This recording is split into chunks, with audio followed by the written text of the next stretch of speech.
ஹாய்ங்க. இது வியாழக்கிழமை நைட்டு. இன்றைக்கி என்ன சமையல் பார்த்தீங்கன்னாக்கா, காலையில் வச்சு சாம்பார் இருந்துச்சு. நைட்டுக்கு தோசை ஊற்றி தேங்காய் சட்னி தாங்க செஞ்சேன்.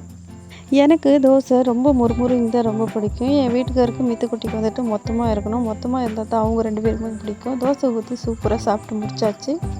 நம்ம ஒன்று நினச்சா அது ஒன்று நடக்குதுன்றது சரியாக தாங்க இருக்குது. இன்றைக்கி வீடியோவில் ஒரு விஷயத்தை பற்றி தாங்க பேசிகிட்டு இருந்தேன். வீட்டுக்கு தூரம் ஆகிறத பற்றி. நானே ஆகிட்டேங்க. ரொம்ப கஷ்டமாக போச்சு. ஏன்னா 3 நாள் வந்துட்டு 3 மணிக்கெல்லாம் எழுந்திரிச்சிட்டு குளிச்சுட்டு பிரம்ம முகூர்த்த பூஜை வந்துட்டு நல்லபடியாக செஞ்சோம். மனசும் மைண்டும் ரொம்ப ஃப்ரீயாக இருந்துச்சு. நிஜமாலுமே ரொம்ப ஹாப்பியாக இருந்தேன்.